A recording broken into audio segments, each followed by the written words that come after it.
കഴിഞ്ഞ 5 മത്സരങ്ങളിൽ 4 മത്സരവും വിജയിച്ചുകൊണ്ടാണ് കേരള ബ്ലാസ്റ്റേഴ്സ് തങ്ങളുടെ വിജയത്തിന്റെ ആ തേരോട്ടം തുടരുന്നത്.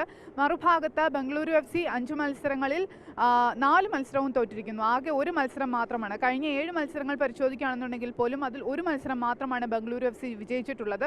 അതുകൊണ്ട് തന്നെ സീസണിൽ തുടർന്നു പോകാനുള്ള സാധ്യതകൾ എത്രത്തോളം ഉണ്ട് എന്ന് അറിയണമെങ്കിൽ ഇന്നത്തെ മത്സരം കൂടി കണക്കാക്കേണ്ടി വരും. അല്ലെങ്കിൽ ഓരോ മത്സരവും ഇനി ബംഗളൂരു FCക്ക് നിർണായകമാണ്. നിലവിൽ 5ാം സ്ഥാനത്താണ് കേരള ബ്ലാസ്റ്റേഴ്സ് ഉള്ളത്. അതേസമയം ബംഗളൂരു FC 9ാം സ്ഥാനത്താണ്. കേരള ബ്ലാസ്റ്റേഴ്സിന്റെ ആരാധകർ ഇന്ന് കൊച്ചിയിൽ നല്ല മഴയുണ്ടായിരുന്നെങ്കിൽ പോലും കേരള ബ്ലാസ്റ്റേഴ്സിന്റെ ആരാധകർ അവരെ സപ്പോർട്ട് ചെയ്യാൻ വേണ്ടിയിട്ട്, തങ്ങളുടെ താരങ്ങളെ സപ്പോർട്ട് ചെയ്യാൻ വേണ്ടിയിട്ട് എത്തിയിട്ടുണ്ട്. എങ്ങനെയുണ്ടാവും ഇന്നത്തെ മത്സരം? പ്രത്യേകിച്ചും ബംഗളൂരുമായിട്ട് ടൈറ്റ് മത്സരമാണല്ലോ എപ്പോഴും.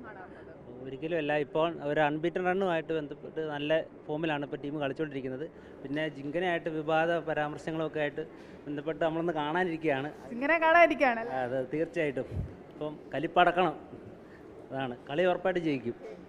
ഇന്നത്തെ ടീം ലൈനപ്പിൽ കാര്യമായ ഒരു വ്യത്യാസം വരും എന്ന് തോന്നുന്നുണ്ടോ? കാരണം കഴിഞ്ഞ മത്സരങ്ങളിലൊക്കെ നല്ല ഒരു ടീം ലൈനപ്പ് ആയിരുന്നു. പ്രതിരോധവും മിഡ്ഫീൽഡും അതുപോലെ തന്നെ സ്ട്രൈക്കേഴ്സും എല്ലാം നന്നായിട്ട് കളിച്ചു. ഹോം മാച്ചിൽ എന്തായാലും പ്രതിരോധം നല്ല രീതിയിൽ തന്നെ ഉണ്ടാവും എന്നാണ് പറഞ്ഞത്. അതുപോലെ തന്നെ ഫോർവേഡ് എല്ലാം അതായത് ഇവിടെ ഹോം മാച്ച് എന്നുള്ള രീതിയിൽ ഇന്നിപ്പോൾ കണ്ടില്ല. ഇത്രയും വലിയ പ്രതികൂല കാലാവസ്ഥയിൽ ഇത്രയും പിഞ്ചു കുഞ്ഞുങ്ങളടക്കമുള്ളവർ ലേഡീസ് എല്ലാം വന്നുകൊണ്ട് കേരളത്തിൻ്റെ ഭാവി ഈ താരങ്ങളെ ഉയർത്തി വരുന്ന, കേരളത്തിൻ്റെ ഒരു വേൾഡ് കപ്പിൽ നിന്നുള്ള താരങ്ങൾ ഉയർത്തി കൊണ്ടുവരാൻ കഴിയുന്നൊരു മത്സരമായി മാറും കേരളത്തിൻ്റെ ബ്ലാസ്റ്റേഴ്സിൻ്റെ കളി എന്നാണ് ഞാൻ നോക്കുന്നത്.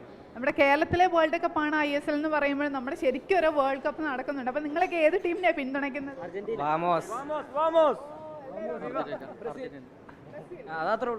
പുറത്തു പോയെങ്കിലും എപ്പോഴും ഒറ്റയ്ക്ക് തന്നെ. എങ്ങനെ അർജന്റീനയുടെ സാധ്യതകൾ എങ്ങനെ? മെസ്സി കപ്പടിക്കും ഉറപ്പാ. പക്ഷേ എതിരാളികളായി എത്തുന്നത് ലൂക്കാ മോഡ്രിച്ചിന്റെ ക്രൊയേഷ്യ. ഇതൊന്നും നമുക്ക് വിഷയമായിരിക്കില്ല, അടിക്കും നമ്മൾ, അത്രേ ഉള്ളു. അപ്പൊ ശക്തമായ മത്സരം തന്നെയായിരിക്കില്ല നടക്കുന്നത്. ഉറപ്പായിട്ടും ഉണ്ടാവും. ഫൈനലിൽ അപ്പൊ നിങ്ങൾക്ക് ആരെയായിരിക്കും കിട്ടുക?